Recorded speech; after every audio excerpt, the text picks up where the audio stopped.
Hi, thanks, Gertie. I wanted to introduce Gertie Grant, who is our first presenter. As you heard in her introduction, Gertie is retired, but has decided to be super active and keep our Trees Across Colorado program running through the Colorado Tree Coalition. So Gertie's going to give a presentation, and I'm running the slideshow for her. So take it away, Gertie. Good morning, everybody. It's a pleasure to talk with folks on the other side of the state. I see a couple of familiar faces of folks who've been involved with Trees Across Colorado when they were on this side of the state. I'm basically a grassroots organizer, and I've been volunteering, encouraging community tree planting for over 40 years, starting with Denver Digs Trees in Denver. In the 1980s, and then doing Trees Across Colorado with the Colorado Tree Coalition starting in 2001. Tammy, can you put on the first slide, please? Yeah, I always get frustrated by it wanting to show the slide notes. So let's see if I can get it to show the right thing. I think that's it. You see in the regular slide? Yeah, okay, go ahead. Yeah, that's great. The Trees Across Colorado it's a program of the Colorado Tree Coalition, which I think most of you know is a volunteer nonprofit 501c3 administered by the Colorado State Forest Service. And part of the mission is to lead statewide efforts to preserve, renew, and enhance community forests. And Trees Across Colorado is part of that mission, providing low-cost quality shade trees to communities all across the state. Next slide, please, Tammy.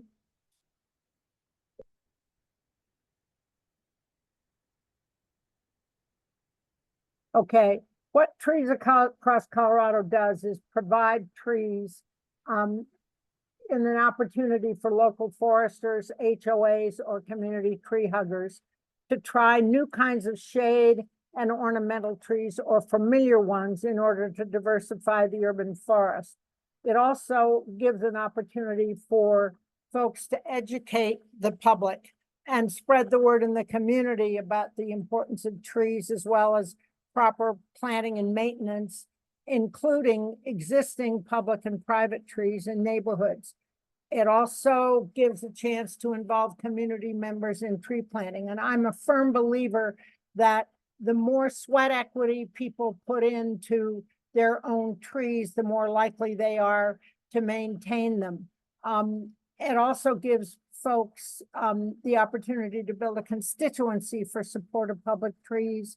And also, we're trying more and more to get trees grown from seeds from warmer climates, warmer and drier parts of the country.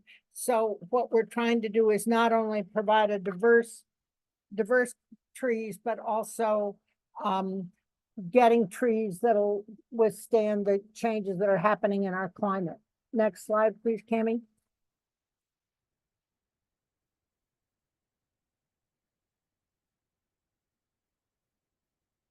Okay, what you see here is last year's tree availability and order form, and there are over 40 different kinds of trees offered.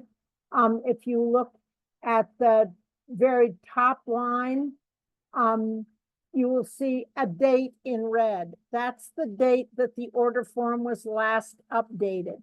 And I have updated it this past year more than 20 times because I want people to be able to know what is left in the order form. If you stop up just a little bit, that's great. Okay. You can see as you go across line 4, the common name and scientific name, how the tree has been harvested.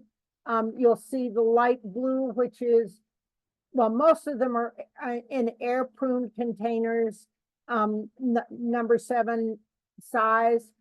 There are a few that are in number 15s because those trees are trees that either start very slowly, grow slowly, or do not take well to being put in a number 7 pot. They're also more expensive. But then if you go to the next line, it shows the height in, how big the trees are, then the cost per tree, including shipping. And then the next one is the critical one. That is the number left in our order, as of the date at the top of the form. And it always amazes me how many times people just ignore that. Are there more available from the supplier in the next column? And if the answer is no, don't order more than what is available, please. And then the next column is where you fill in how many you want, and then the next column will compute it. Up at the top of the, well, right there in the second line, it gives you more details about the program, what the deadline is. We ask that people order at least 20 trees because I simply cannot administer orders for smaller groups. I ask groups to join together if they can find a neighboring HOA or a neighboring community, because it's with over 3,000 trees and over 30 groups, handling anything smaller than 20 trees is hard.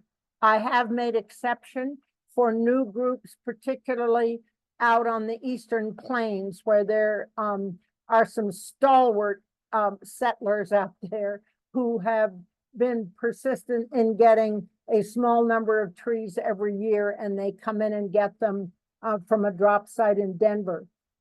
We don't guarantee the trees, but we do. There are times when when some of the trees don't survive through the winter, and as soon as the growers tell us that, we will let you know if the trees you've requested need to be substituted either for a B&B or something bigger. The pickup date usually is a Thursday in April. And right now we have drop sites. There are 4 drop sites in Denver and 1 on the western slope. Now the next line, and it amazes me how many people forget to fill this in, the name of your community. It just amazes me how many people just skip right over that, and I end up filling it in. But it does help me if you do that. Okay, next slide, please. Oh, and my contact information is at the very bottom of the form. For your finance department usually contacts me about how to make payment. Okay, next slide, please, Cammie. This is that second form, the revised one that you had as the next. Yes. I just want to show people what it looks like farther on into the program. If you can you show the one that comes up that's November 1st? This is the second one. Yeah, this is a November 1st one. Oh, sorry. I changed it on my screen, but not. Okay. Looks fine from my side. Well, it's not over here. Okay, there it is. Okay, that's the 18th revision. And if you look in the column of the trees left in the trees across Colorado order, there are 0 in a number of those places. And when it says no, there are no more available, don't try to get more because I can't get them.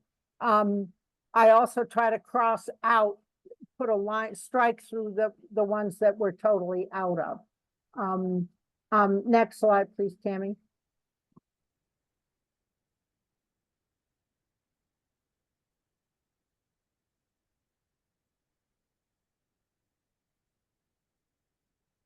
Right, in this photograph, you see somebody carrying a tree that's grown in a number 7 pot.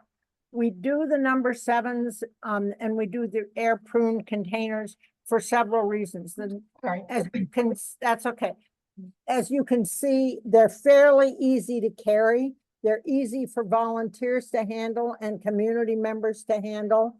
And they're grown under contract with Super Trees in Oregon. And they have been really good about giving us high quality trees. We do the air prune pots because the trees establish more quickly. but they do need almost as much water as bare root trees. And we also recommend staking them in the beginning because the heads are so big that in the wind, they can be blown over. They do come usually with a bamboo stake, and you can see the bamboo stake to help them grow up straight. Next slide, please. That's an English oak taken out of the pot. And as you can see, the dirt simply does not fall away. That there are fine roots in those pots that are encouraged because as the roots get to the slits that you can see to the right side, are pruned by air, and it encourages a fibrous, dense root system that really holds the soil together. Next slide, please. We also get some trees bare root. Here are some trees that came in bare root. You can see them lying down on the tarp, and then you can also see a volunteer carrying them. It's easy to carry them. They're much lighter weight. They cost less, and they're certainly cheaper to ship. They are more vulnerable, and you have to be very careful in how you get them to the planting site and then what you do with them while you're planting them. But we do them bare root, partly because it's when I was running Denver Digs Trees, we started with all bare root and had a very high success rate. But we were very, very careful in instructing people how to plant them and how deep to plant them. And it's a lot easier on a bare root tree than a regular container tree to see how deep you ought to plant them. Next slide, please. Here is an unloading site in Windsor. As you can see, the number 7s in the pots are lying down. One of the things to watch out for is when you load the trees, protecting the bark or the trunk of another tree from getting whacked by the lid or the lip of the container. This, I think, is Mike McGill in Erie a while back. And he brought his own burlap to protect the trees from being burnt. I mean, being scarred by the lip of the container. You can see that this is a sunny day. We unload on sunny days, but we also unload on snowy days. Can you show the next slide, please? This is during COVID when it was snowing and it was really bitter and awful. But if the trucks are there, we unload them. And as you can see, most of the folks are wearing masks, keeping distance, etc. And you can see there's some B&Bs over there on the side. We try not to do B&Bs because they're heavier. But if the nursery tells us that some of the trees didn't survive the winter in Oregon, then they will make substitutes. Next slide, please. People come to pick up their trees in a number of different kinds of vehicles. This is a pickup truck, and you can see the person is laying them down, protecting, again, the trees from being whacked by or being damaged by the tail of the pickup. And you can also see the mulch truck over there on the left. On the distribution sites on the eastern slope, the people who manage those sites have been really cooperative about providing mulch in order to protect the trees on their way home. It's also really helpful for the smaller communities, like the communities out on the eastern plains, where they don't happen to have a ready supply of mulch. And they often take mulch back with them to their communities when they're planting trees. Next slide, please. Here is a horse trailer, which one of the groups from the eastern slope, from the eastern part of the state, use to load their trees. It is really important to protect the trees, the root systems, as well as the crowns from drying out on the way home. Although the air prune container trees are wonderful, they are also susceptible to drying out, so you have to be very careful taking them home. Next slide, please. This is somebody getting about 15 bare root trees. They used a yard waste bag and filled it with a little bit of mulch, put the bare root trees in there, and then filled it with water, and then loaded it, carried it over to their truck to carry it home. Next slide, please. This is a truck that just amazed me. They got almost 100 trees on this truck. Some of them were bare root, but you can see there's a strap across, I think the back, holding the bald and burlap trees and then laying them down. Next slide, please.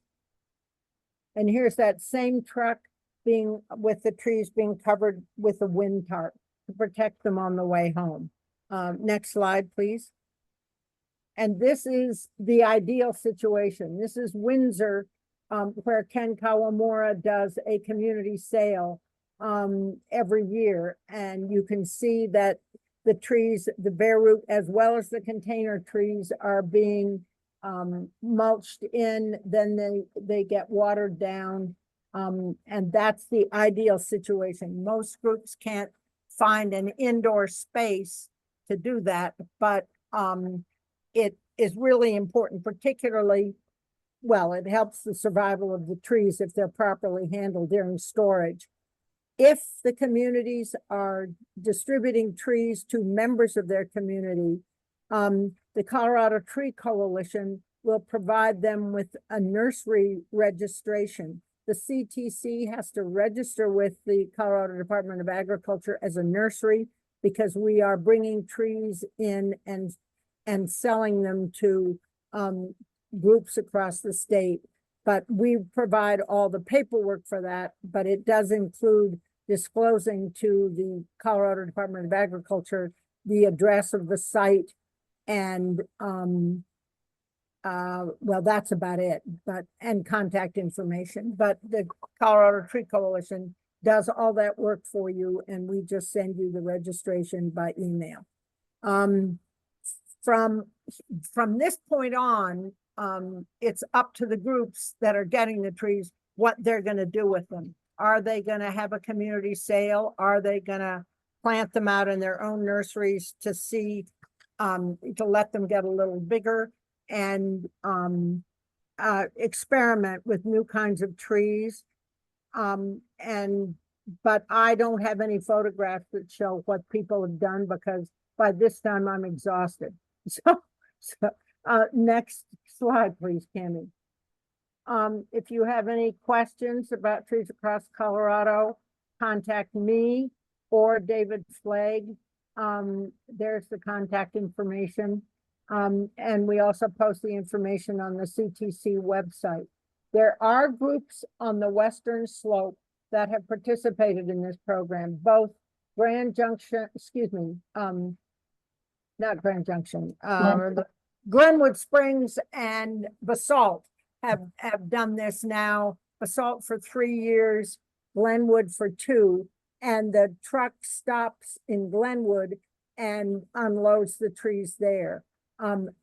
Whether or not we can have another drop on the Western Slope or somewhere else in the state really depends on the number of trees that would be dropped at that site.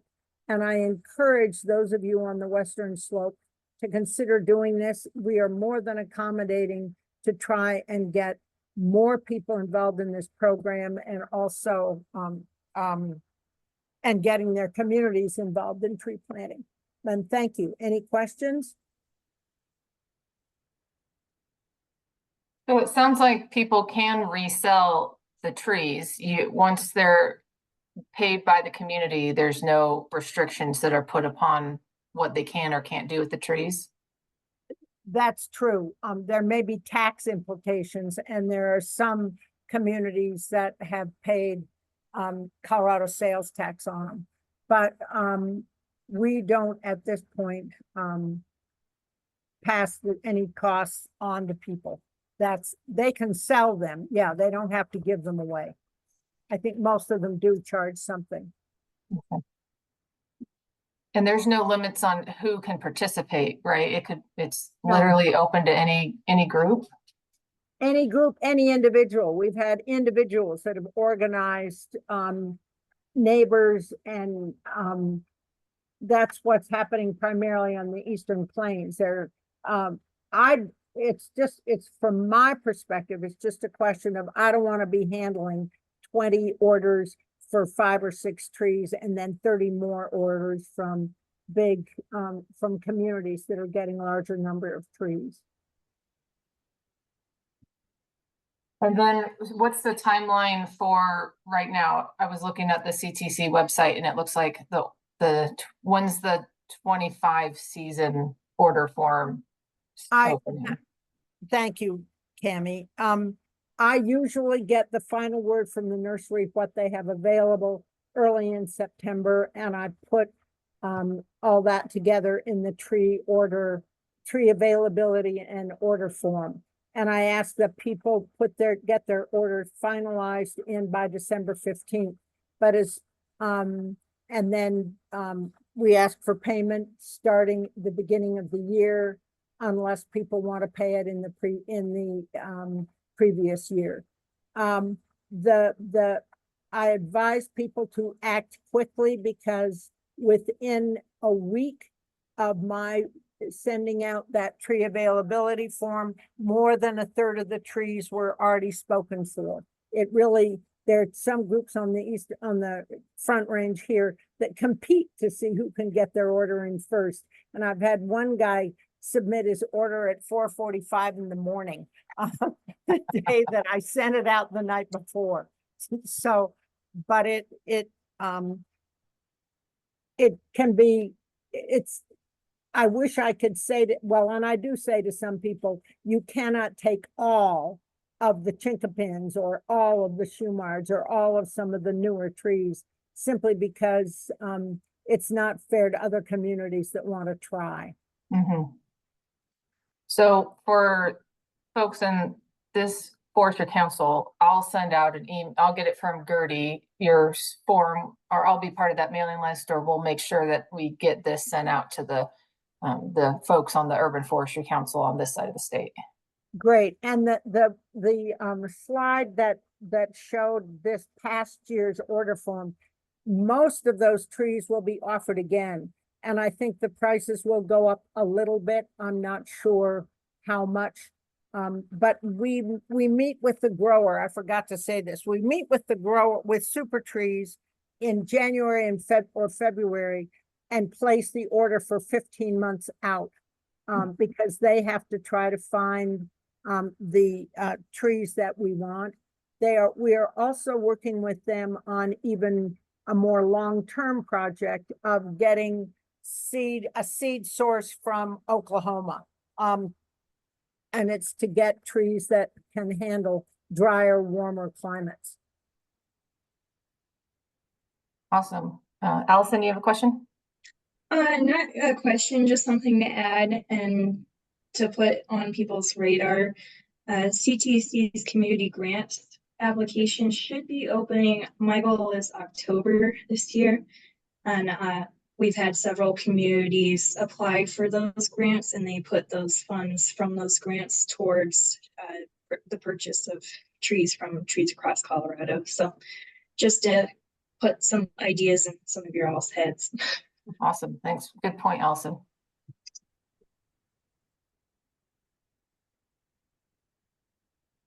All right. Well, that was really great. And you do post, Allison, you'll post the information on the CTC website as soon as it's available as well. Yeah, as soon as Gertie has that information, it will, the Trees Across Colorado page will have the 2025 order information. Great.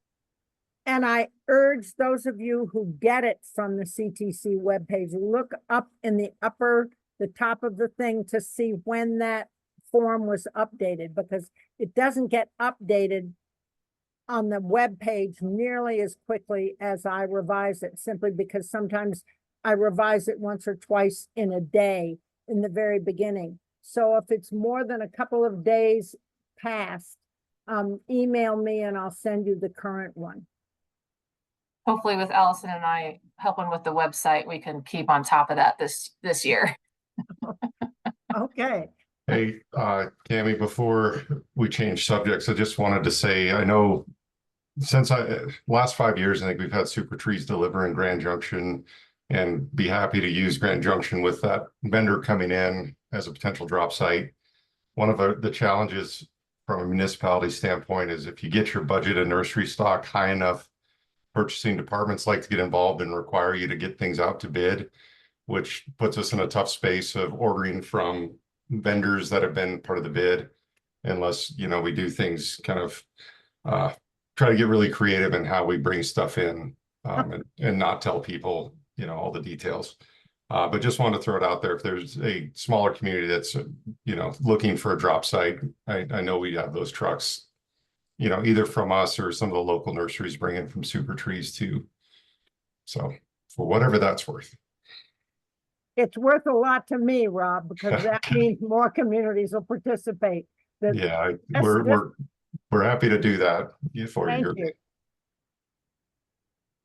Well, thank you so much, Gertie. That was really great info. I've been wanting to have a presentation and just for my own learning about the program in more depth. So thank you for your information, and I'll share it out with the greater Urban Forestry Council community as well as we get closer to the sign up or the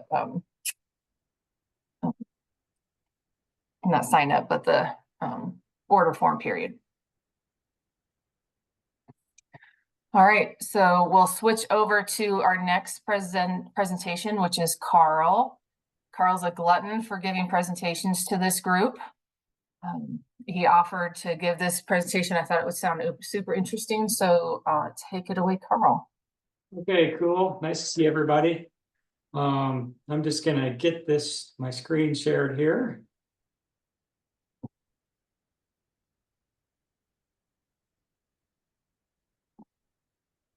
Okay, can everybody see that? Is the screen sharing working? Yes, sorry, I had something else. Okay, cool. All right, so I'm Carl Meinecke, Town Arborist with the Town of Carbondale. I also have Allie here with me. She's gonna do some part of the presentation too.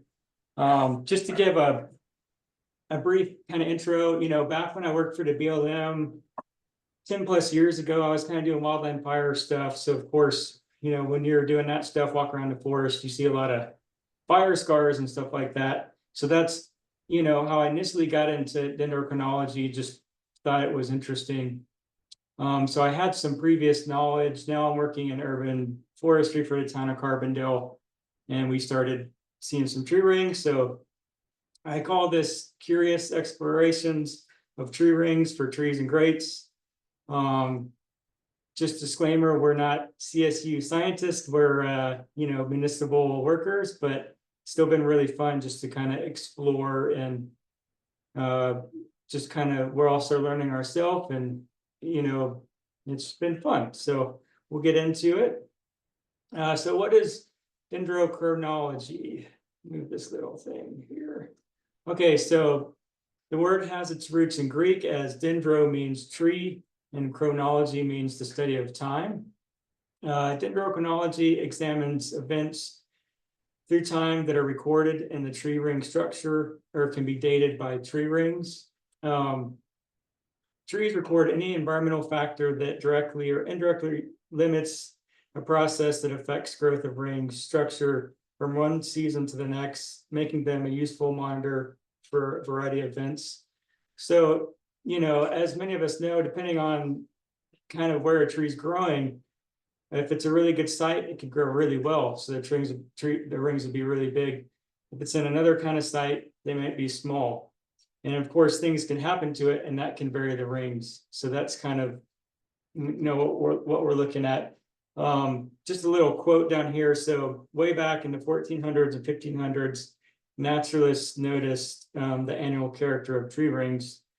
and I found a quote from Leonardo da Vinci, which seems like he was looking into everything. So that's kind of interesting. And he says, the rings and the branches of trees that have been cut off show the number of its years and which years were damper or drier, according to the greater or lesser thickness of these rings. So that's pretty much, yeah, he was onto it. So that's kind of cool.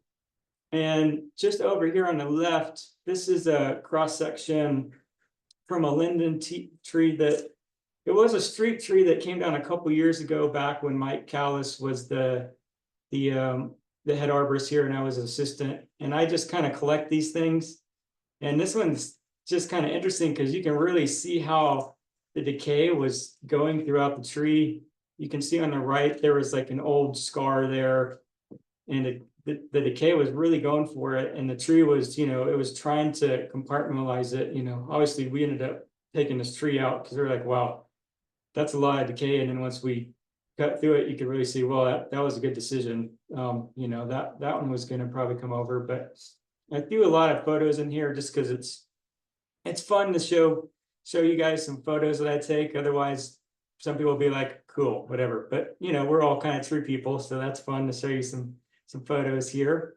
So yeah, why dendro in an urban environment? Well, last winter at town of Carbondale, we were removing some ash trees and grates related to EAB, and also a linden tree that was in really steep decline. And I cut these trees, and we noticed some variability in the sizes of the tree rings. They weren't uniform, and you could see some big swings. So I was like, oh, that's kind of interesting. It's deep winter. Let's get our brains off of EAB. Let's look into something else. Let's kind of investigate it and see what we can find. So considering the environmental factors that could be limiting for trees and grates, root space and water, probably the biggest limiting factors, I think, for ours here. Also, it could be differing amount of sunlight and space, depending on adjacent buildings, plus, heat sinks, reflective heat from surroundings. And of course, these are factors that affect trees in all environments, but, maybe sometimes in these grates, since it's a little bit tougher environment, maybe it's magnified possibly. And so I just said, yeah, that's interesting. The trees are already cut down. So let's just look into it. Why not? We can learn a little bit. And some more photos on the left. Those are actually a comparison of some maple trees and grates. And you can see kind of top one, it's a big autumn blaze type maple. And it's like doing really well. And you go look right down the street, you can see them back there. And then these other ones, they're like doing nothing. They're just dying. So, obviously this one was planted at a different time. It's likely that the water maybe was never working here. And maybe, when this one was planted, maybe the water was working well, at least for a while, and it got established. This tree also, there's a big kind of grassy area over there where this crabapple is kind of photobombing. So maybe some of its roots are going over there, or maybe not. I'm not sure how. I haven't excavated any of these grates yet, so I don't know if they're just a square going down or whatnot. But anyhow, just some more photos there. Some basic principles. So trees and climates that have a winter and summer show differences in the tree ring growth between the seasons. Rings can be divided into early wood and late wood. So basically, break it down, spring to early summer is what they call the early wood. And that's when the tree is really growing. So you can see this close-up image here on the left, and you can see those cells are really big. And that's when it's, spring to early summer. So it's really going. So those cells are bigger. And in the late wood, late summer, before it goes dormant, you can see they start to get smaller until it goes dormant. And that's what allows us to count the rings, as we see those small rings and those appear darker. So the combination of the early and late wood, that's like a year's growth. And so that's kind of cool. That's what allows us to count the rings.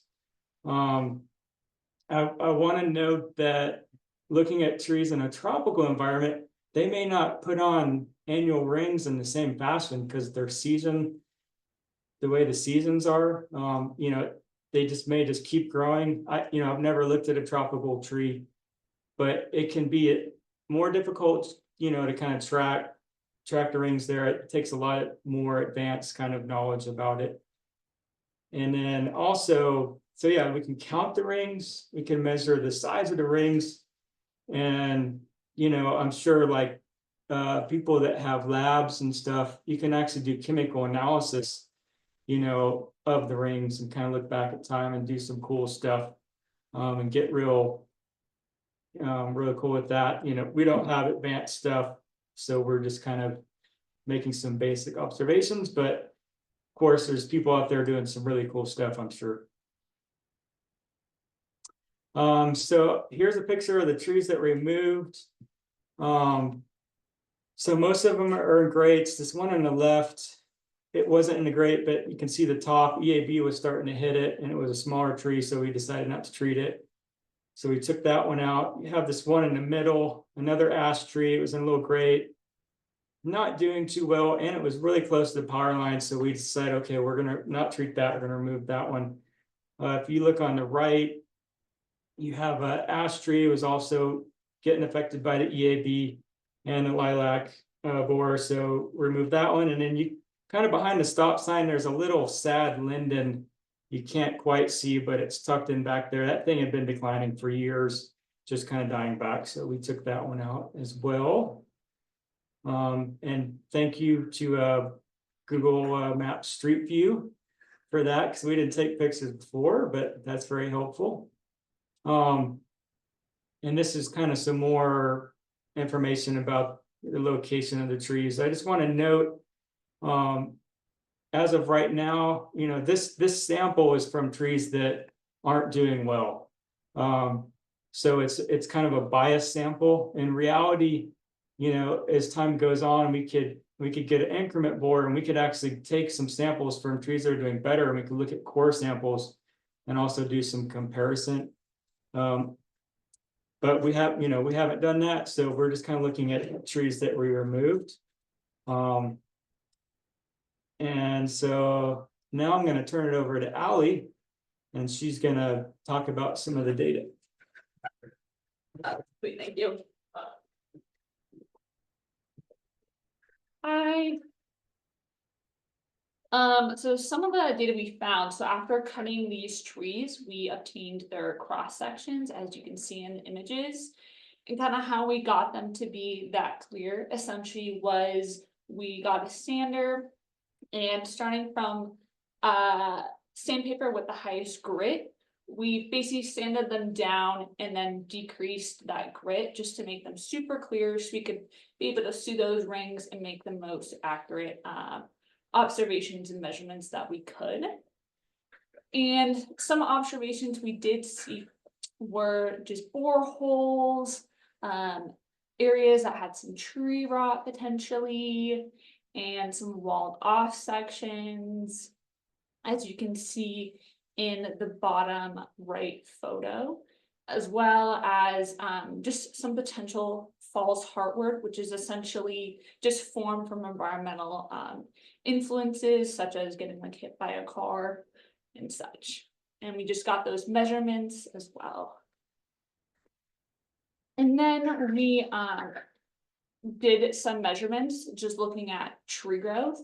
So basically I counted the rings for each tree, and then counting all those rings, subtracting from the year that we cut those, which is 2024, I was able to find the year that they were planted roughly, and then finding the years where they had experienced increases. So starting with first increases that we're seeing, second, and then some that experienced third and fourth, and just noting those years where those increases happened. And then looking at tree growth, I made a line plot as well to find those specific years, diving in deeper just to figure out when specifically those increases were happening. So you can see on the line graph, anytime there was an exponential growth where the tree just kept increasing, they are marked with a green circle, essentially just indicating which years they occurred.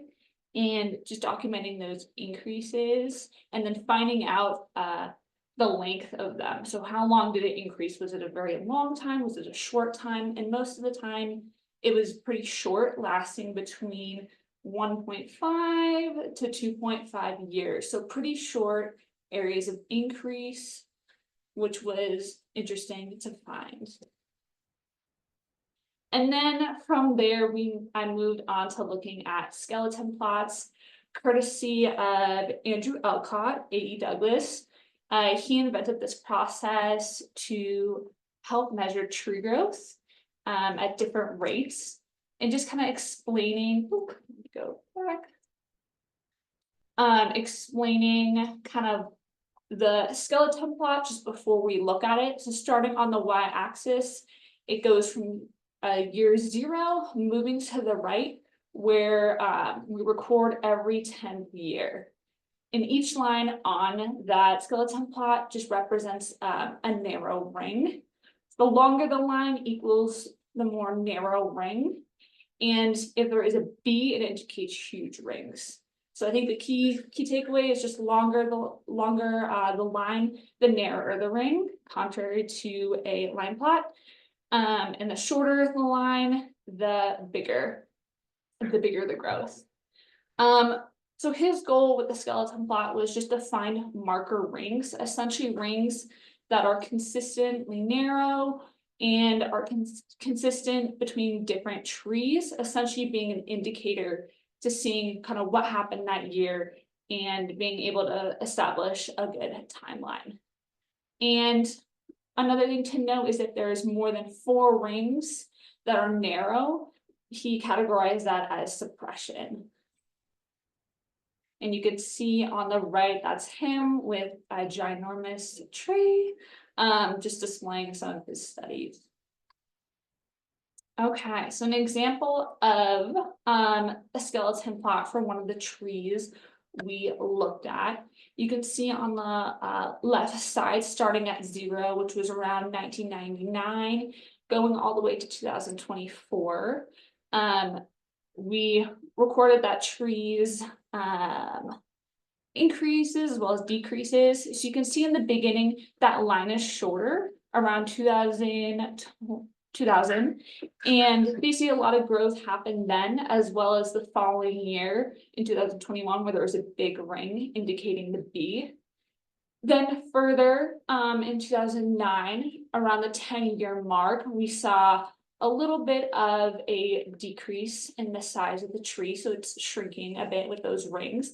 And then that exponentially goes up further to 2023, where there's the smallest ring noted. And in between that time period from 2012 to 2023, we see an area of potential suppression just because those lines are getting longer, indicating that smaller tree rings and growth. So overall, just seeing the last 10 years of the tree's life consists of a pretty steady decline, unfortunately. And so we're trying to figure out with that decline, what may be the reasons why. I looked at irrigation, so trying to find out what irrigation looked like. Our trees usually get watered 1 gallon per minute for a total of 5 minutes, almost every day. So 5 gallons per minute, or 5 gallons total in 1 day. And trying to find out when the start time is for watering those trees, as well as the end time. And one of the key notes we did find was one of the trees by that post office bed, which I believe was that ash kind of in the photo with the dieback, was actually not on our irrigation schedule. That is technically not our jurisdiction as Town of Carbondale. So that was interesting to find. I also looked at weather, just trying to find averages, looking at minimum, maximums, and just medians. And couldn't really find anything on there, but we just put that in there just to see.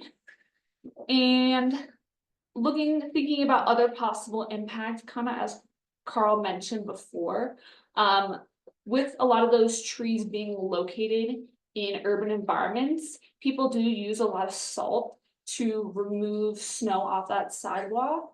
So salt potentially could have run off and entered into those tree grates. We also looked at irrigation issues. Sometimes our irrigation doesn't work. And the size of those planting zones can also impact those trees, essentially kind of girdling them or causing some issues with irrigation to occur. And then also with urban environments, since they are heat sinks, so a lot of heat coming in, that could also impact the tree and impact their growth.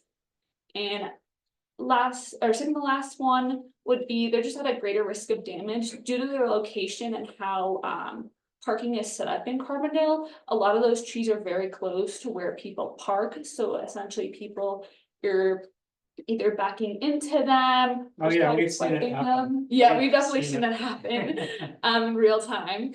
Yes. So it does happen quite a lot, and that could be some of the reasons why some of those trees in the earlier photos did have that damage. And overall, just the quality of the urban soil, it does get very compact. We're not in there supplying a lot of nutrients as frequently as possible as we'd like. So just these are some things we potentially looked at and thought of, but it's still ongoing. And then let you take it over.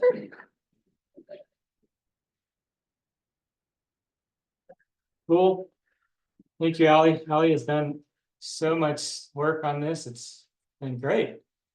Here's just a close up where you can really see those, this is one of them in the plaza. You can see the rings like, whoa, man, I was going good. And all of a sudden, really started suppressing there. You got a big wound there that the tree just did its thing around, which is cool to see. And then it has some really good years, but it just really just started to decline. So pretty interesting to look at it. Yeah, so common trends. The trees that experience increase in growth at least 2 times, which are significant. Around the last 10 years of the trees, they've all been declining pretty much, most likely to drought and all the other kind of things. And then, so what's next? So, we're kind of in the process of trying to figure out, make some decisions for the future, kind of looking at these areas like, okay, so we know they're declining. We want to get some new trees in there. So now we're kind of looking at infrastructure. We're trying to figure out, does the water even work? How do we control the water? And to look towards the future. So this next, we created this map to help us try to figure it out. And you can see it's pretty, as maybe a lot of people know in these urban downtown environments, it's like, well, yeah, that would be pretty hard for someone like me that's new to town to figure this out. So we worked with our irrigation guy, Russell, and he helped Allie make this map. So now we're kind of getting a better understanding, okay, where the irrigation is, how we can control it so we can go in and test it. I think a lot of times, some of these trees, if they've grown in time, they're just like maybe potentially pinching off the irrigation and it's just not even working, or maybe it wasn't even working in the beginning.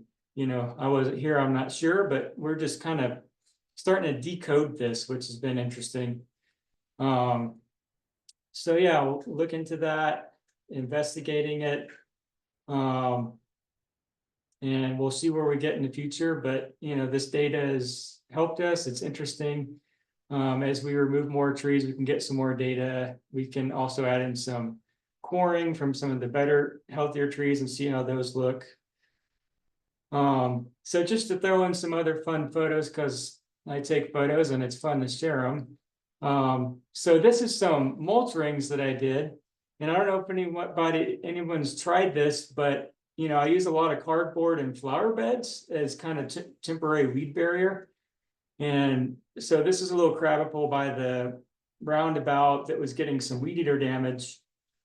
So I cleared the grass away. Instead of just putting mulch, I'm trying putting some cardboard and the mulch over that to at least suppress the weeds and grass for maybe a few years. There's other times in Carbondale where they had put kind of the plastic, and that seems to kind of stay around for a really long time. So, kind of don't want to do that anymore. So I'm just trying this. It seems to be working pretty well. Just curious if anyone's tried any kind of barriers like this. I mean, it's free. Our dumpster is literally like right at our public works. And also this is just kind of fun to do on a day where you're just kind of in the office doing a lot of administrative stuff. And you can get out and feel like you're doing something good for a tree. So that's always really fun. And then some more pictures. This is unfortunately, a little radiant crab. We were working in a park the other day, it basically was dead. And so we kind of excavated it, and you can see it just had extensive weed eater damage, and the grass had kind of grown over it. So unfortunately, that one didn't make it. I'm sure a lot of us see things like that, but I think for us, like, we're really trying to do more mulch rings, just really to decrease that weed eater damage. Of course, it's good like right when you plant it, but for us, it's also long term, which many of us know. But so unfortunately, that one I didn't make it. But and then on the right, I was climbing a locust tree the other day too. It just had some cool lichens on it, and so I thought I would show that photo. And but anyhow, thanks. There's kind of the references. We use this. This is kind of tree ring book I've had forever. It's good. There's probably newer ones. And then of course, we're probably all familiar with this book. I'm still trying to get through it, but oh man, that's a good one. And then, yeah, just to finish up, I have to say EAB at least a few more times. So on the right, that's one of the big ash trees, one of the first big ones to come down that when Cami was here and the state and everybody in that kind of Village Road area. And you can just see all the galleries on that tree. It's kind of just, that thing was hammered. But anyhow, but that's all we got. So thank you. And if you have any questions, bring them on.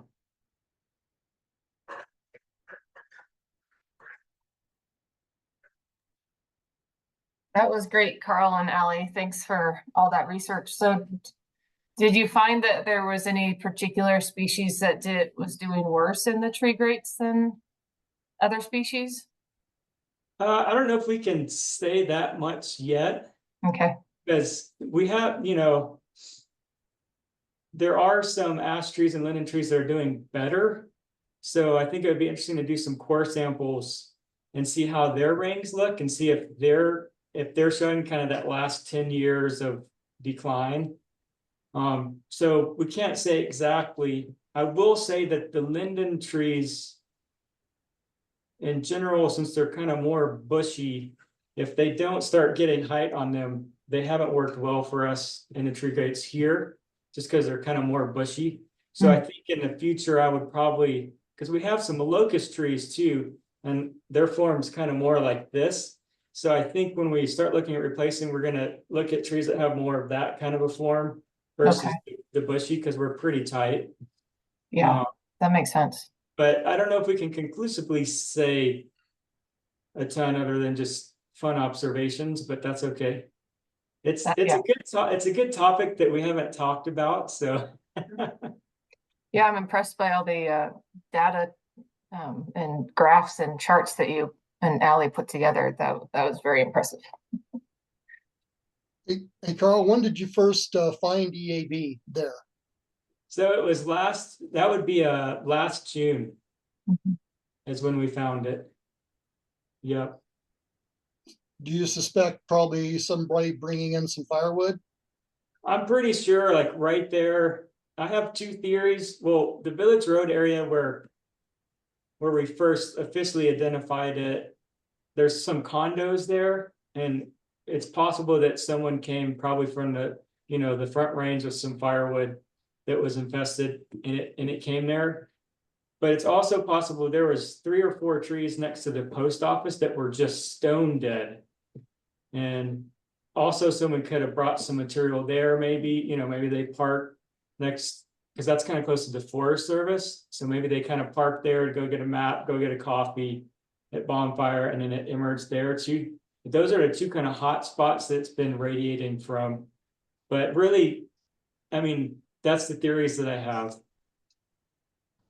Okay, have you done any or started any treatments for them? Yeah, so this spring we treated all of our public trees, tree injections. So all the public trees that we want to treat and preserve they've been treated. So that's good.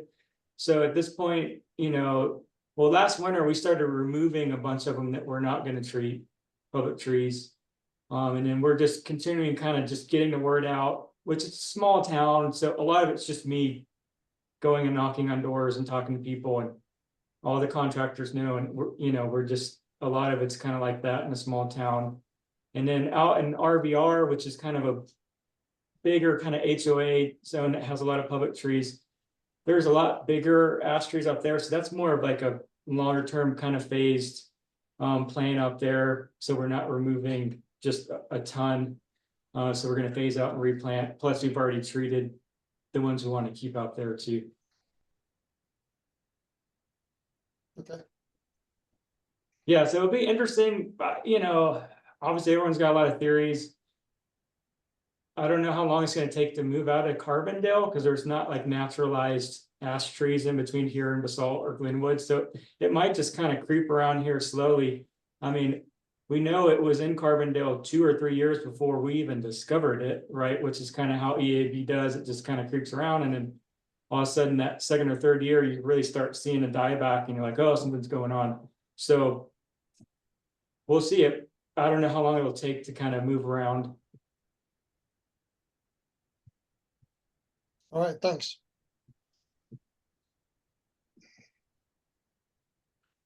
Thank you, guys.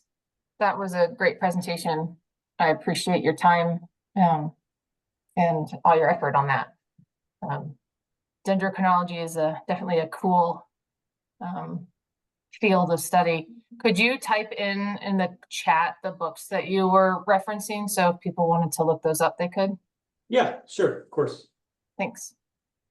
So our next presentation and discussion is going to be hosted by Cori, who is our new Tree Equity Specialist with the State Forest Service. We have not met in person yet, but we will next month. So when I thought about, or was Adam Moore suggested actually having this as a topic, where Cori could talk about the IRA grant program, and she could answer any questions that y'all have. And then from this, we'll segue into our roundtable. So let me make sure Cori has the ability to share her screen, and take it away, Cori. Awesome. Yeah, let me get this pulled up here. I know we did intros earlier. I'll just tell you a little more about myself. I'm a ISA certified arborist. That's why I have my full name on here, is because I wanted to make sure I got my CEUs. Originally from Michigan, and graduated from Michigan State with a degree in forestry and a minor in urban community forestry. I've worked in post-fire restoration and conservation and easement management, and then I'm fresh off of being a climber for corporate tree care side. And I know you all are fairly familiar with the IRA grants, so I won't go into too much detail about the background of them, and I'll mostly do questions that we've had previously and then open it up for questions at the end. Feel free to interrupt me in the middle too if you have anything that pops up. Overall, this year we have 1.6 million available for funding, with 2 different grant ranges, one for kind of smaller community grants and one for larger projects. If you're really good at math and have done the math already, if we fund it out for larger projects, that will allow us to fund about 6 projects on the larger side and then a couple on the smaller side. We still really want to encourage people to apply though, even though that's not a lot, we know, because if we can show the need for it, then we can get more funding further down. And then Adam pointed this out to me as well. It's a really great point, is that we're anticipating to be able to let people know if they've won an award or not by September 1st. And so if you have not won an award, that opens you up for the CTC one that will open out in October. I really love this grant because the availability of projects, just the wide diversity of projects available. I'm going to say this a million times, but we're really focused on long-term capacity building. And so being able to hire, forestry technicians for a city, or being able to open up more capacity in a nonprofit, is a really big focus for this grant. And then what makes this different? Not your typical tree planting grant. We have a lot of different options. We're really not encouraging planting in the first 6 months if you are doing a tree planting grant, just so you can reach out to the community and build those relationships. No match for funding, and focus on capacity building, as I said before. The scoring criteria for the grant is fairly, straightforward. There is a little bit of overlap with forest conditions and need and justification. Forest conditions is kind of like the current conditions, while the need is the impact the project will have. Capacity building is highlighted because it does have 5 more points on the scoring scale compared to the rest of the scores. Everything else is 10 points, where capacity building is 15. And then we have a little example budget we threw together here to give some background. This would be hiring a forestry technician and then going forward with a small planting project. Just some things to note for the budget. We recommend that for planting projects, at least what it would cost to replace 25% of the trees is allocated out. So that way you can meet the tree survival rate required by the project. For supplies and materials, it's recommended that no single line item is more than $5,000, because then it becomes federal property, and that gets a lot more complicated.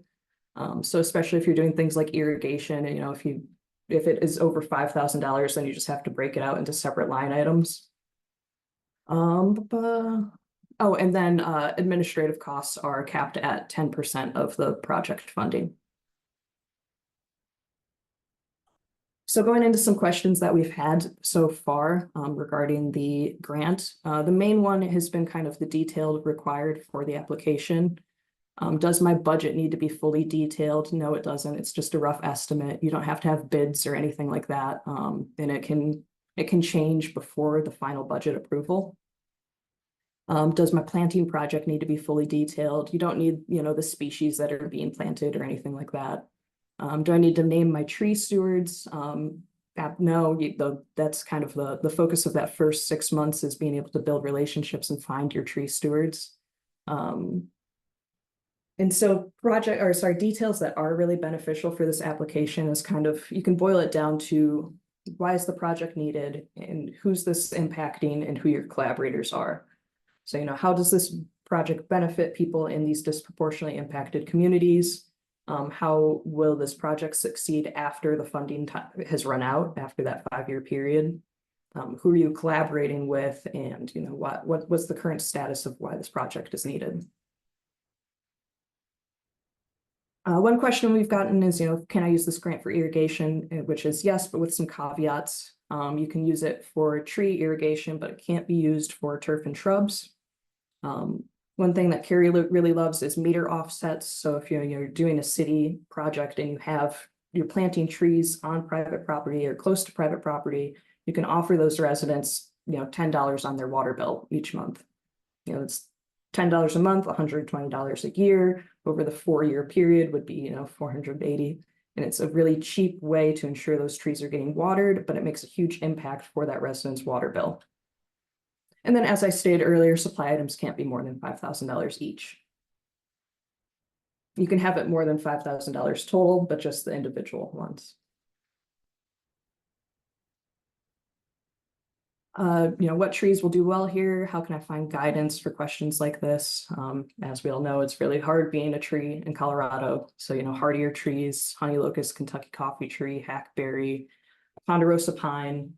In your local Colorado State Forest Service office is a great resource for finding answers to the questions. Additionally, we have part of the application is a little webinar on making these projects, and they give some really great resources for species selection in that as well.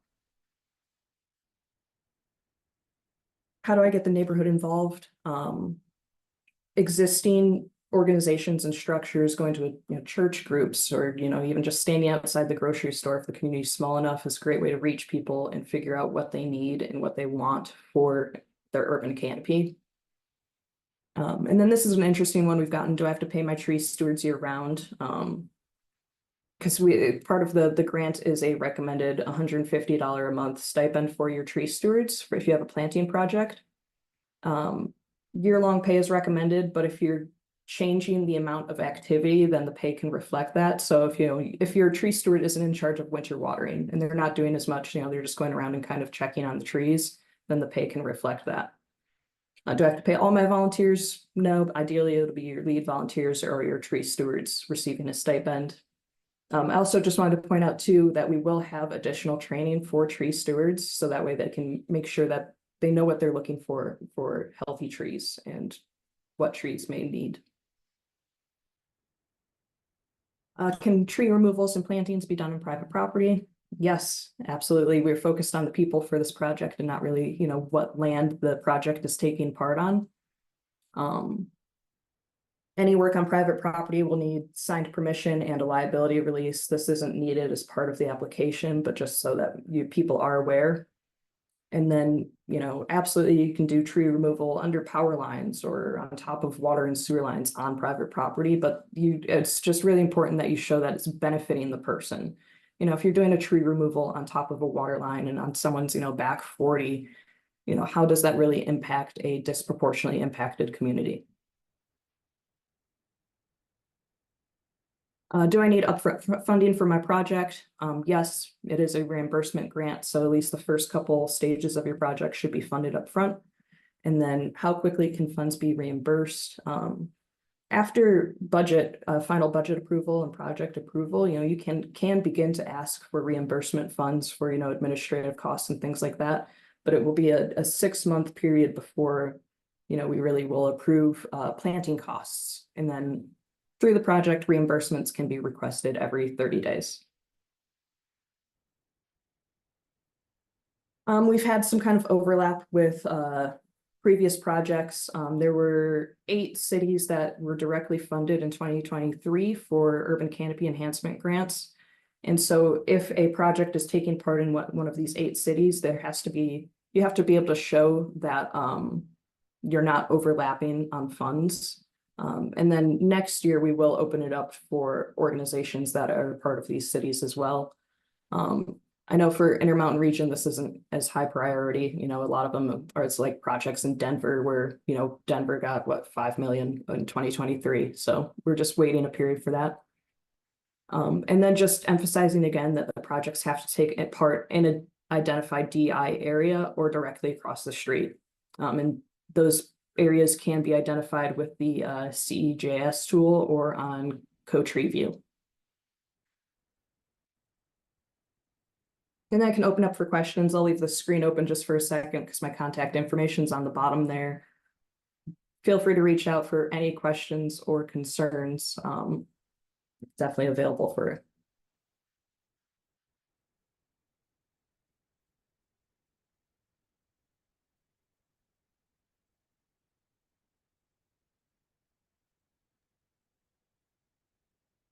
Thanks, Cori. I know there's some communities on this meeting that are working to apply. They're working on their application. So hopefully this helped answer some questions. I think the biggest thing is you don't have to have all the things answered when you apply, and that, but there's definitely some keywords that you need to identify. And so some keywords you need to key in on, and some key points to key in on when you're applying, and not get into the weeds. Yeah, we've definitely been telling people, you know, don't overthink it. It doesn't have to be planned out to every minute detail. You know, the details can kind of shift as the project grows, but the overall impact and where it will be definitely has to be there. And I've got an odd question. I'm curious how the grant reviewers were selected, and are you guys able to share who they are? We can't share who they are, but it is we're looking at grant reviewers all over the state. I think we have about 11 or 12 now. Forestry professionals from different walks of life and different focuses. And so we'll be kind of changing the sorry, what's the best way to word this? Like, you know, grant reviewers in the Southwest will be reviewing grants for the Northeast area and vice versa. So there won't be any conflict of interest there. So it is a spread out pool of people from around the state reviewing. Yep. And you're going to do a training with them? Yeah, we'll do you know, kind of expectations and criteria, and we're hoping to have multiple reviewers for each application, so that way we can kind of average their scores. I'm not a reviewer. Oh, there goes the opportunity to butter people Right. up. Go ahead, Mark. Yeah, thanks for your presentation. Nice to meet you. And one question I had, I might have missed it, Corinne, is it just communities, or could, like, if a state park was in a DI area, would they be able to apply for this? Yeah, it's not just communities or municipalities. It can be nonprofits, LLC. So I believe State Park would fall under that. Cami might Okay. correct me if I'm wrong. Yeah.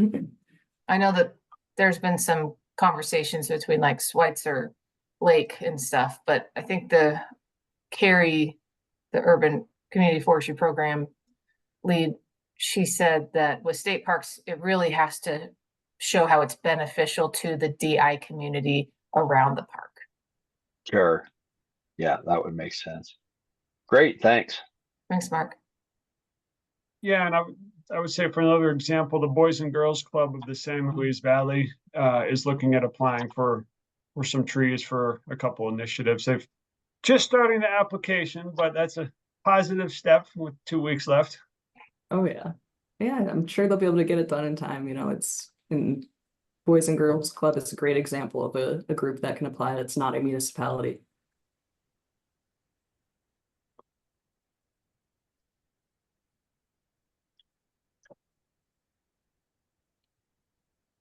Well, if there's no other questions, we can go into our round robin. Thank you, Cori. That was real helpful. Good to see a synopsis of some of the Q&As you're getting. And just to remind folks that you and Cori have been having those Monday afternoon sessions where people can ask questions, and we're going to have 2 additional ones on the last 2 days of July. Do you want? Yeah, and I can throw that link in the chat too if it's helpful for upcoming Monday. Yeah, so there'll be 3 Q&A sessions the last week of July on the 29th, the 30th, and the 31st. So if you're working on your application and just need a question answered, you can join one of those Q&A sessions with Cori and Cori. Apparently I need to change my name from a K to a C, but it's not going to happen. But it's at least we're all names, which is fun. But yeah, if you would throw that Zoom link in to the, oh, and yeah, Allison said it's on the CTC website too. And if you're getting those urban forestry listserv emails, Cori just sent an email out with those as well. If you didn't get that email, that means you're not on the listserv. And if you'd like to be on it, I guess I could segue into the roundtable that hopefully you all have heard about the urban forestry listserv. A lot of you probably are familiar with the pest serve, where we can ask questions or share experiences with pests that we're experiencing. Oh, thanks, Adam. Although I didn't share it on the listserv this month. I didn't share this on the listserv this month because there's been so many emails coming out. I didn't want to overwhelm people, and you just get my MailChimp email reminders.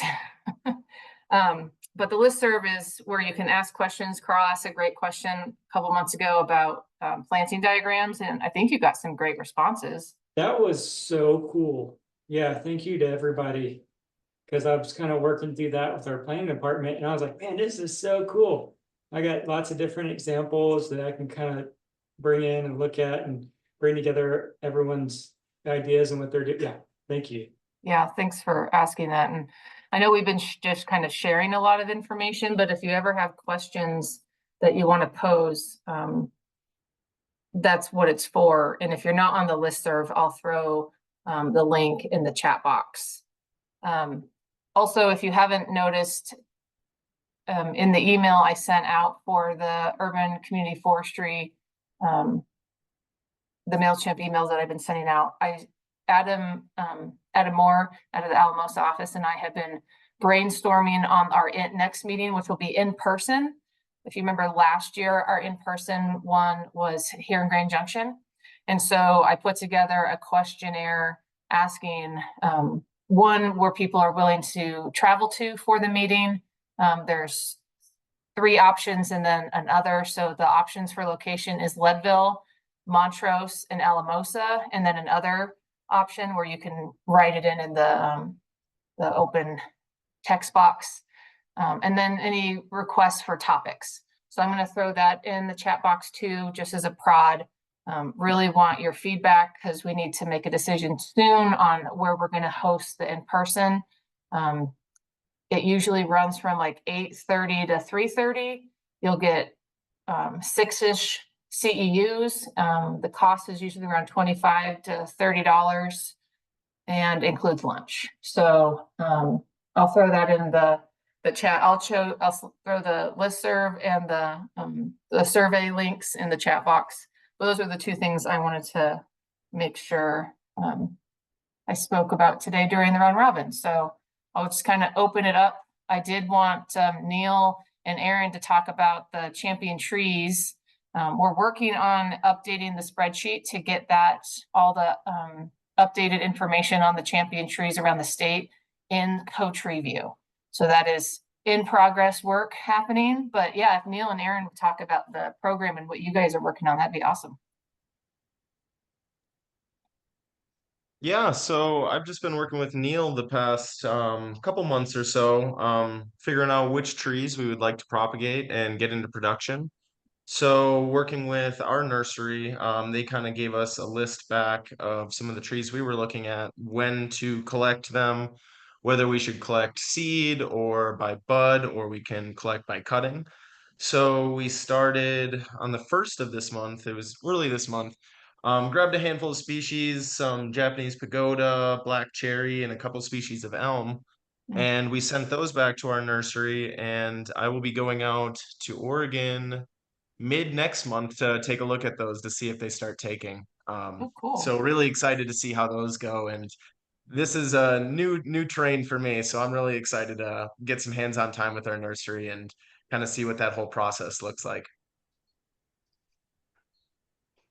I guess the impetus for this, as I was just thinking about trees across Colorado in our program and working with super trees, it just seemed to make sense to me that if we can get some champion or large trees in Colorado that are adapted to our climates and goofy weather and so forth, that that they not only be notable, but also might have superior genetics.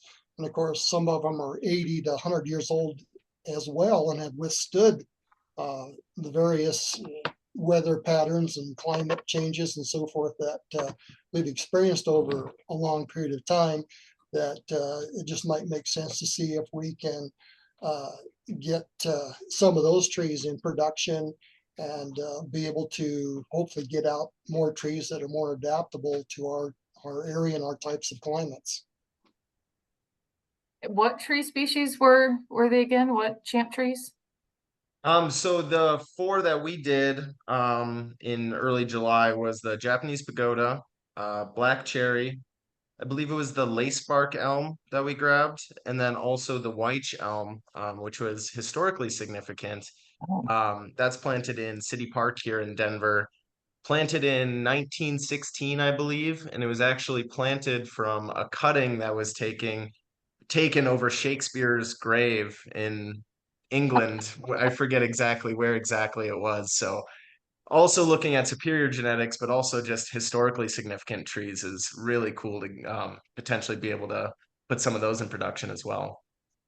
That's awesome. It'd be cool to have some photos taken along the way that we could put them on our website, the CTC website, and just like have a story about it. That would be awesome.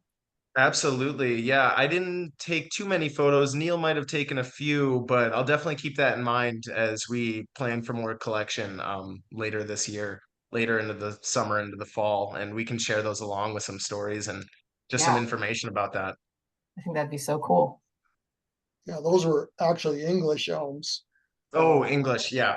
Yeah, but we've got a list of 15 or so trees, maybe some typical standard trees that you all plant, but also maybe some more unusual species or species that aren't planted so often, but yet are old enough to where we feel like that they could be valuable for production, and getting more of those out to increase the diversity of tree species. So we'll be looking at mostly deciduous trees, but hopefully maybe working with some conifers, and not only in the Denver area, but we hope maybe over time to get really around the state as far as Grand Junction area, maybe up in Greeley.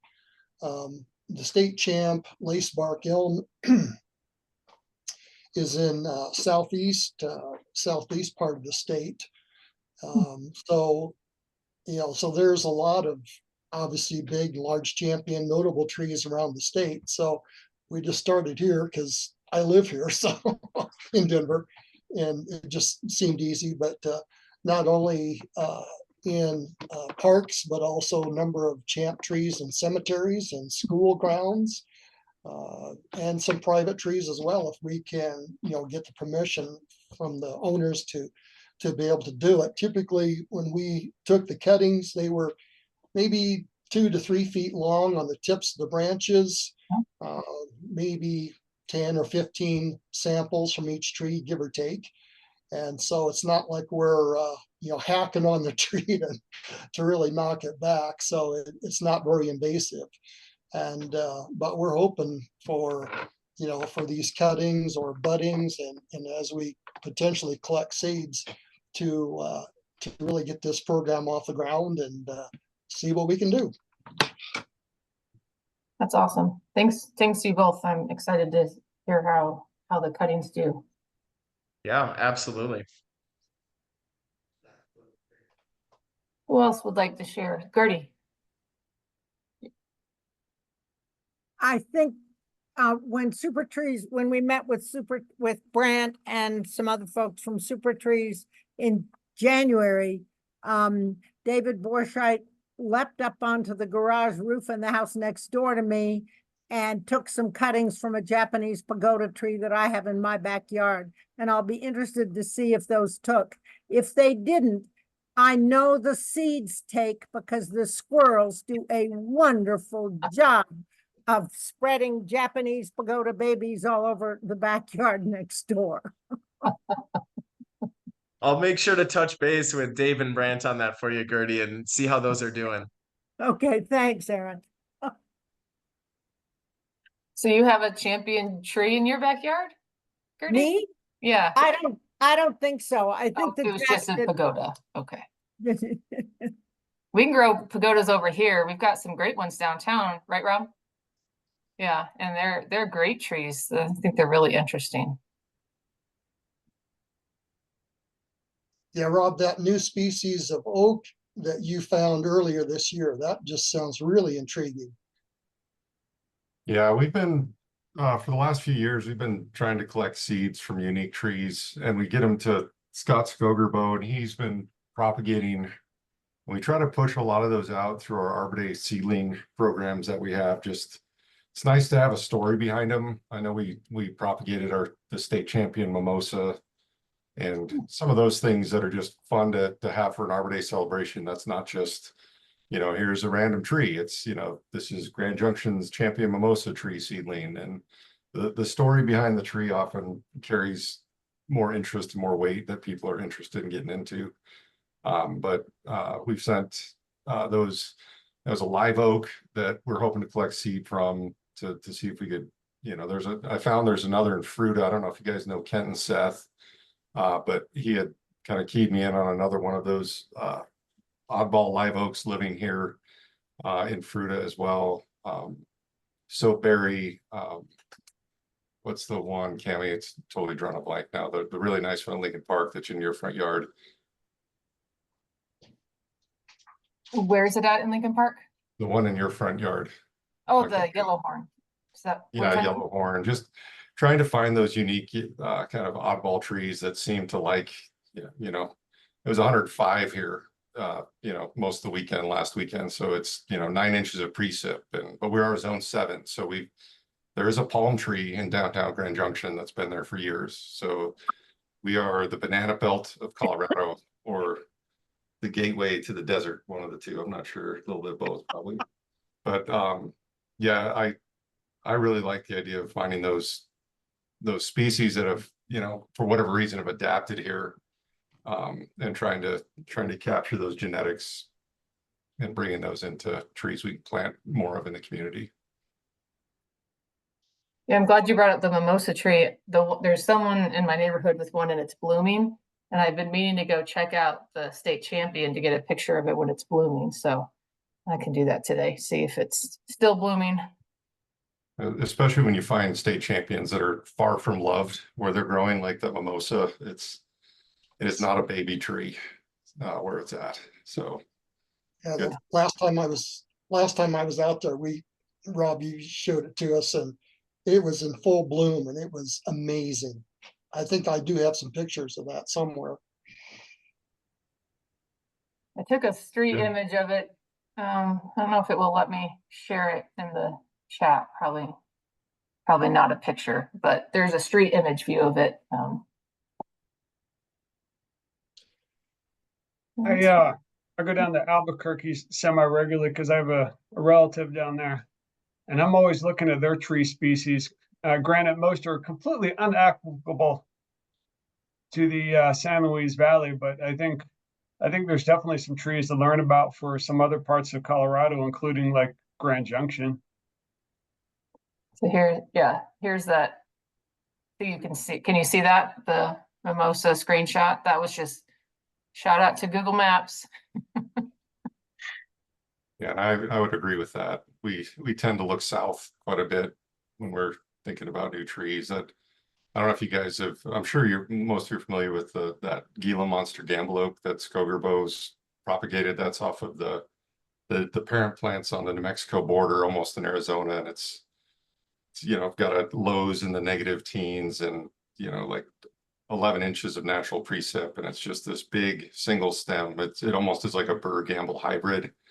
And we've done those as Arbor Day giveaways for the last few years. So just trying to find those trees that are hard to find in the nursery. It's easy to get them up to that seedling size and, trying to find a way to have a distribution program where they get planted and cared for, do a little bit of tracking to hear, if people are successful with them. But there's some cool trees out there that would be great to get them into the nursery industry trade more. I know in my heart that it's not enough moisture here, but as a Midwesterner, I'd love to see pawpaw. I can't say that I have not tried pawpaw, Corinne. We've tried. Not afraid to try weird trees here just to see how they do. I don't know if Brian is always thrilled about it, but I think he still likes it. I'm glad he doesn't have a mic in his computer, so he can't chime in. Oh, is that part of the problem? Here, I found the picture of the Gila oak. Let me share my screen again.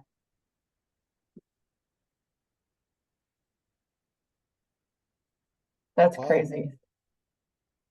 And I've got a fairly decent sized property here, and I've put a lot of those seedlings around. And that Gila monster, we've got them in spots where, you hand water it maybe once every 7 to 10 days, and that's all it gets. And they seem to be completely happy like that. And I always am preaching that EAB is bad, but I think heat and water conservation are the biggest threats to trees, especially as things keep moving along. So finding things that can tolerate, that less and less is, if Colorado wasn't so brutal on the other side with cold, that's the other problem. We can get some of these heat tolerant trees to grow here, but then you get the wrong temperature drop in the fall and you're starting over from the ground. That's funny, Cori. You mentioned putting pawpaw in Colorado. I mean, I think of it more as a Southeast species than a Midwest species. But speaking of species, I did a little road trip to the Midwest back in the beginning of June, and there was a bunch of catalpa out blooming. And Aaron here has been bugging me that we should try catalpa in the San Luis Valley. And I'm just curious, what are some other people's success rates with catalpa? I feel like we're certainly pushing it here, but I'm just curious, what are some other people getting for growth of that to know whether we should push the limb on that one? My take on it, Adam, is I've got it as one of our on our what we call our all-star tree list for Grand Junction, and I can show you street views of places where catalpas are here and they've been forgotten. There's no irrigation left behind, and I know my crew leader Brian, who's unfortunately permanently muted on this, just mentioned to me the other day how well the ones we've planted are doing around town. So I'm a big fan of it. Much like pagoda tree, people either love them or hate them. You know, if it's somebody that just doesn't think trees should ever drop a piece of natural debris of their own, you know, then sometimes they're not big fans of them. But I've seen a lot of catalpas in places that are forgotten and not getting care. So I personally think it's a really good tree choice. I don't know if others have seen different. There's one that I'm trying in Carbondale. I did one and it didn't take, but I don't think it was doing well in general from the nursery. And so we tried it again and it's doing okay this year, but we'll see how it does, you know, here in Carbondale. Carl, how long have you had that catalpa in there for? We just replanted it last year. So we weren't sure if it was going to come back this spring, but it did. And I think it looks pretty good, right, Allie? Yeah, Allie checks on the trees. Because I got some catalpas. So Adam, I'll let you know in about 9-12 months or so how ours are doing as well. Yeah, we got some northern catalpas in because they're awesome. And Was the catalpa that didn't make it, Carl, that one we did at Arbor Day? Yeah, it was one of those, and I think it was kind of dead on arrival. Yeah, I was struggling to. It's, you know, classic stuff. When I purchased it, I looked at it and it looked good, but I probably didn't check the buds close enough. So, you know, I think we all learn these lessons the hard way, but that's okay. Yeah, that had a lot of dead in it. I was trying to prune out before we planted it. We're not seeing this, we don't have many pinions in our urban settings, but we're seeing a lot of pinion scale all throughout the San Luis Valley, even up to those random pinions that are at like 10,000 feet there's no other pinions nearby. But yeah, we're just seeing a lot of that this year. So I'm just kind of a heads up on if people are encountering that. Pinion scale. Just really quick, I'm gonna see if this will let me do it, Cami. Oh, here, I can give you, yeah. Is it letting me share? Mm-hmm. So this is that oak. It's called escarpment live oak. It's Quercus fusiformis, and that's 2008. And then that's what it looks like in 2023. I drove by that tree for 5 years and never noticed what it was until one day I just happened to, you know, surrounded by some desert willows, but didn't know we had any. I passed it in March and it was completely green, full, you know, it is an evergreen oak that I'd never seen in Colorado before. So didn't think that was possible. That's right. Since we're sharing pictures. I haven't heard of any reports of pinion needle scale over here. So that's interesting. Are you saying the needle scale, Adam? Yes. Yeah, we're seeing it in Salida field office as well. Interesting.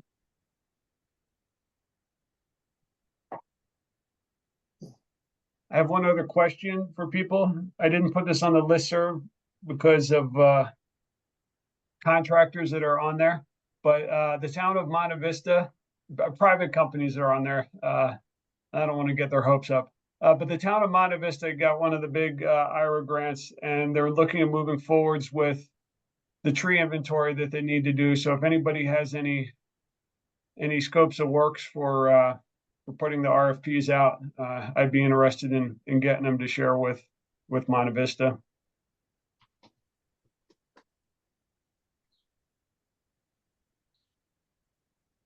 Yeah, I'll share with you what I had. Go ahead, Mark.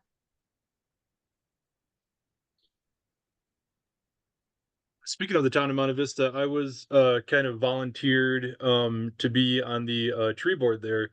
So first time on a tree board.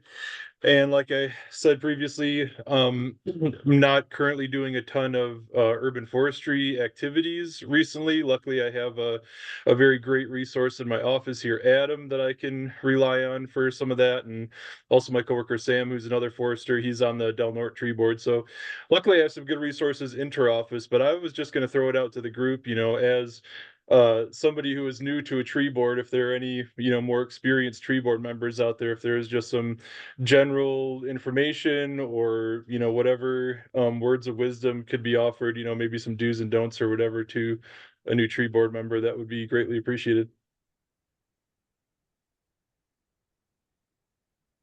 One of the things for Grand Junction is we wanted to increase our outreach and education.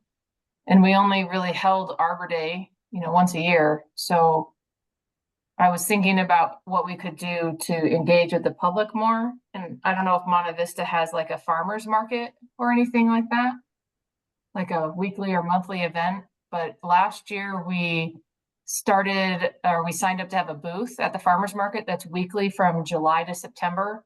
And we staff it with 2 forestry board members, and then we also invite Extension, their master gardeners, and we had a booth there almost every week, and we had great engagement. So, and then the forestry board members also enjoyed just the engagement with the public. Our first booth this year was last week, and myself and one of our other board members staffed it. We had a clicker. We engaged with at least 65 to 70 people in one night, where we handed out tree planting lists, how to plant, tree contractors. I mean, there's, all sorts of random questions that people have about trees, but the biggest thing was they've really just appreciated us being there. And then also just what the city forestry does for the trees in the community. But I don't know if there's anything like that in any of your all's communities, but that's been really successful for us. Yeah, I think that's a great idea. And I think I remember hearing about that you guys were doing that. And a little bit of the challenge is I don't actually live in Monte Vista. So I thought that was kind of interesting how I was accepted onto the board without actually living there. I drive through there regularly for Yeah. work to and from, but yeah, so I think that there might be a farmer's market. I'm sure that Adam might know a better answer to that than me, but I think that's a really good idea just for that, increasing that engagement factor with the public. And who knows, maybe that'll take a little bit of the heat off of us here at our office with getting phone calls from citizens and sick tree calls and all that. So just to have more of a presence within the community, I think is a really good idea. Thanks for that suggestion. Yeah, and the city Parks and Rec is posting it on their Facebook page, and that, like, some of the people are like, hey, I have this tree pruning question. And I was like, well, that's, super vague. Take photos. Someone will be here next week and come back next week. And so people just know we're going to be there, so they can bring samples and photos to us there instead of just wondering what to do. Because she's like, I've got this lilac tree and I don't know how to prune it. And I'm like, bring photos next week, because it could be any sorts of, pruning a structural young tree could be anything. So bring photos and someone can help you. So that's one of the also things, is you're building that consistent relationship. And I think that's really going to help us too with our outreach. And then with the forestry board, I think we have 7 people. And then we have some other people that volunteer. So it's not all on one person to manage. We have 2 people. I'm doing it like 3 times during the summer. It's not a huge lift for one person by having the whole board on board. And thanks. I saw there was Mark, I don't know if you saw, there was a couple links shared in the chat with some tree board information.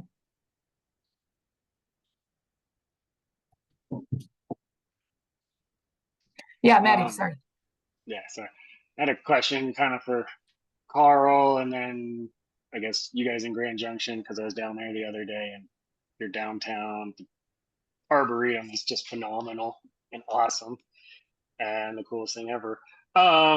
Especially it's lovely downtown. But Carl, going back to your tree grate here, those are all in like metal grate they had the grates around them. You say you didn't really excavate them out too much, eh?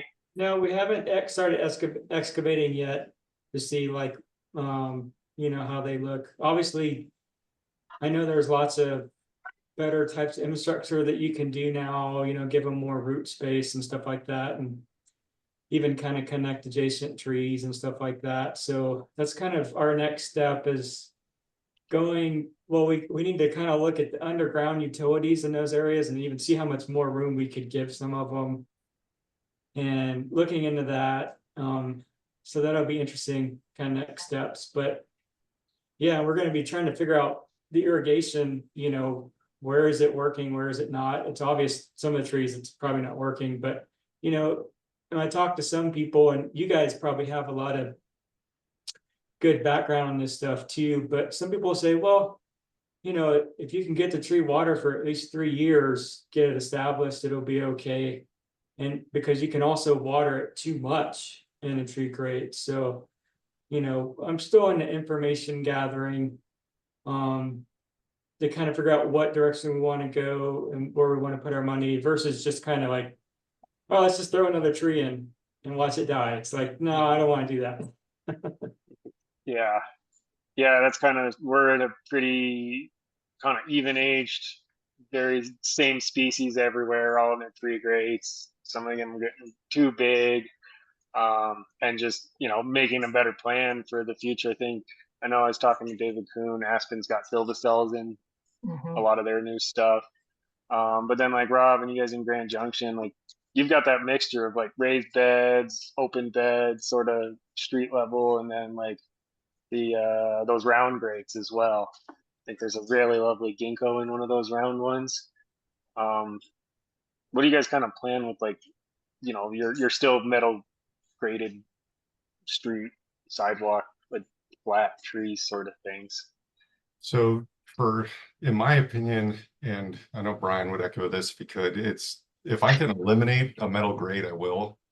Yeah. I just, they're just they're a death sentence for a successful tree if you're not careful, is what they end up being. So it really is driven by walkable surface. If there's a way for us to just, once it gets to the point where it's starting to encroach the grade, if it's possible to remove it and just do like a crushed granite surface in there, I would much rather have that. The trees downtown that are in the open planters, the raised planters, you can see the soil volume difference in how the trees, the growth rates and just their, overall health and size. So, if you get into a point where you get into a capital improvement project where you have that chance to like redo, trying to convince engineers and planners that their concept showing big giant green healthy trees in a little 5x5 cutout, if they want that concept, they need to come up with ways to do that. Silvacells are expensive, but that's one way to get creative if you just don't have the way to make it. But everybody's so into parking and room for cars, but give up 2 spaces and create a place to actually grow green infrastructure downtown. And that, I was, lucky to come into to Grand Junction to where that was, I can't take much credit, for what is there. And I think that's kind of how it goes for all of us. Usually we're kind of the coolest things we have were done by somebody else. So, we can only hope that the things we do someday will be that for somebody else to enjoy. But yeah, small pits are tough. Having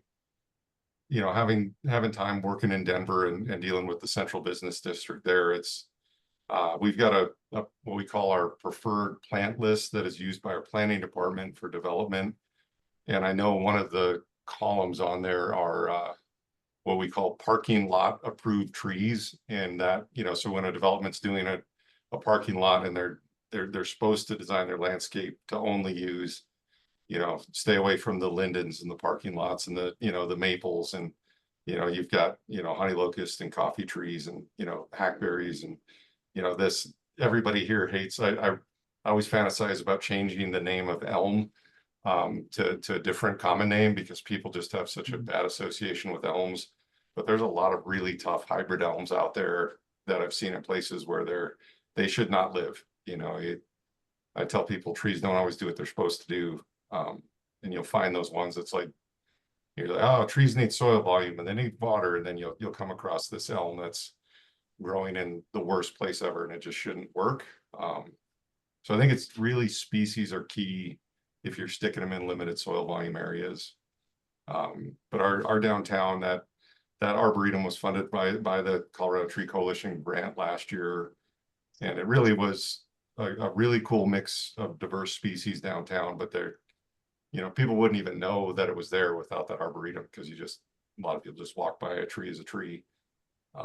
And I think that diversity is the biggest thing, because we're, you know, I know Carl's got ash problems on the real scale, but we didn't need emerald ash borer here to just see the collapse of ash trees in Grand Junction. Ash bark beetle and lilac ash borer were doing it for us anyway. We're in the midst of a full-scale emerald ash borer program response now, and it's not even here. And it's, you know, that luckily in downtown we didn't have a lot of ash, so trying to recreate a diverse downtown is, if you get the opportunity, is really important. Yeah, Thanks, we're Rob. getting, Yeah, thank you. yeah, no, that's exactly what we're going for, I guess. Thanks for the other question. Then Carl, did you put new trees back in those pits, or already? No, we're not even that far yet. You know, like Rob said, we're definitely looking at, okay, well, maybe let's get rid of a car and get a bigger space for a tree and stuff like that. So we're going to be going through some of those battles. And, you know, some of the areas, trees were an afterthought. That's part of our issue too, where there's just never was enough space. So we're going to try to work through some of that, and it'll be interesting for us. You know, it's a big learning curve for us. And a lot of what we see sometimes in Carbondale too, which may be other communities, is sometimes people just don't want to cut a tree down, even if it's not doing well at all. They're just like, they just don't want to cut it down because it's a tree. And a lot of our trees have just been sickly for years. And it's just like, now they're just actually dying. So it's like, okay, we have to do something. So I'm kind of like the guy in that position now. So, but it'll be interesting. You know, we have a really involved tree board here, and the community likes to be involved too. And there's a lot of businesses downtown. So that, you know, getting all the stakeholders together and get us to say, hey, we've collected this data. We know if we put trees in this square again, they're going to start declining probably 15 or 20 years. So we can, and it may not grow that well, so we can prolong their life if we get them more root space where we can, and they'll do better. So it'll be interesting. It's good learning for us here. Yes. Sorry, just because Rob, you brought it up, or somebody else, you said crushed granite. Do you mean like crusher fines, or like more that 3/4 inch sort of size? Yeah, any sort of rock surface that doesn't, you know, kind of bind up, but still let you get some air and water infiltration. Yeah. I wish Brian could answer, because he's my rocker. And there's nothing worse than having to replace a tree in a grate. It's just the most miserable planting experience ever. You know, your stump grinder won't fit. There's usually utilities in the bed, and it's just a nightmare, because now you've got this weird hole in a sidewalk that if you don't put in a tree, it just doesn't look right. And I just wish there was as much thought for tree space as there is for parking spaces when we do things in downtown. Yeah. And I think the key is figuring out who in your city is in planning, or your engineers, and you sometimes get blessed with somebody that actually likes trees, and just getting them to think about you when they're doing projects is like the key to success. Because if you're left out, it's hard to make a difference, because usually you get that 100% design and then it's too late. Yeah. No, I get called. Usually it's after the 100% done, and then they're like, now what can we do? Yeah, we're just looking at projects, or our downtown things. We got a new city hall going in, and working a bit on that with our streetscape trees, and then some other stuff where we got big cottonwoods in a crusher fine bed, and how do we remediate all of that? Which we're getting through that project here shortly, getting to that project. But it's awesome. Thank you guys for your info. You'll have to take notes on that, Maddie. Maybe you give a presentation on how all that goes someday. Might be a few years down the line. We'll see how it all goes. That's all right. I can wait. We got just a couple minutes left. If anyone else wanted to share anything, this has been a great conversation. I really enjoy these roundtables. I enjoy the presentations, but I really enjoy hearing all your thoughts on what's going on. So thanks. Hey, Maddie, this is Neil. Would you send me your contact information? Yeah, for sure, Neil. Do you want me to just write it in the chat list here? Or? Just an email be fine. I'll send you Neil's email. Okay.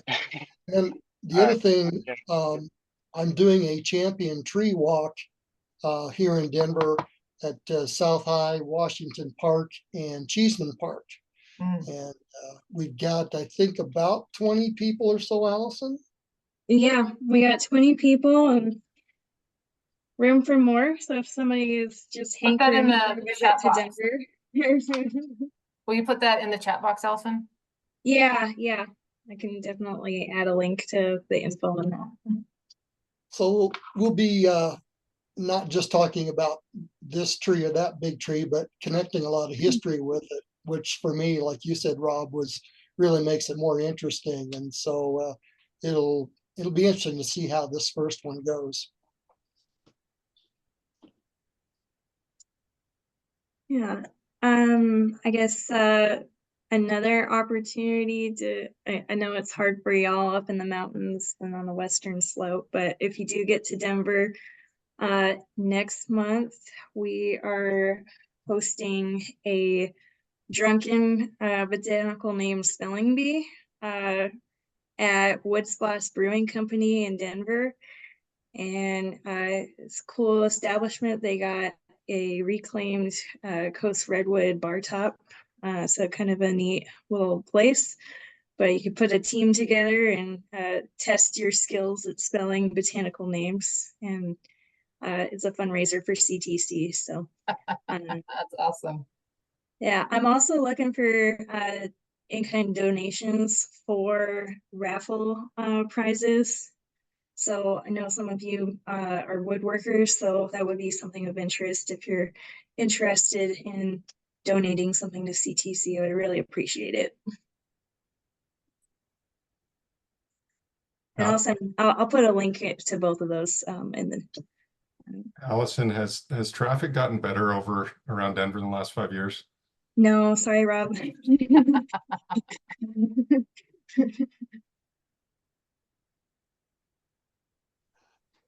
All right. Better than worse. Yeah, I think it's probably worse. Poor Neil, he got stuck in real bad traffic for a last CTC meeting. Oh, that's right. He was late. I remember that. Yeah, so it's probably worse. Just have I've got a real quick follow-up question for Rob. I was involved with, I think there were ash trees that we removed from some grates. I think they're on, what's that next busy north or east-west road north of Main Street, kind of by the library there. Grand Avenue. Right, yeah, on the north side there, we removed some trees and tree gates. Is that what you guys ended up doing? Was just doing crushed gravel in there then, or I was kind of wondering what was going to happen with those spots. We've most of the, if there's a way to put in a crushed rock versus the metal grate, we'll do it. There's just some spots where it's too tight and it like legitimately is walking surface. I know sometimes, not to dog on engineers totally, but their perception of needed walking surface can almost be like parking spaces. And, so I don't remember those ones in particular, but most of them on Grand are rock now. Okay. Yeah. Cool. Yeah, I was trying to envision how it was going to be replanted in those after we took those trees out. It was like, I don't know how that's going to work. So cool. That's good to know. Yeah, I wasn't involved in any of that rocking, but I could see how that would be a good option in some places. Well, I've got everyone's names, and since you all registered, I have your certified arborist number. So I'll be submitting that. We got 1.5 hours for hanging out together today. So I'll get that all submitted for you. And then the next meeting will be in person in October-isk. And please fill out that survey. It's in the chat box. Before I close this out, go into the chat box and click on that. There's a lot of great links in there, actually. And I'll send, like I usually do, a follow-up email after this meeting with the link to the video recording and then PowerPoints. Carl, if you wouldn't mind sending me your PowerPoint, and then I'll get the one from Cori, and then I have mine. So I'll do my little follow-up like usual. Thanks, Allison just dropped in the link to the store to where you can sign up for the Champion Tree Walk. So thank you all for joining. Really appreciated the presentations and the interactions as usual. So have a great rest of your day, and I'll be sending out more information in the future. Thank you. So have a great day.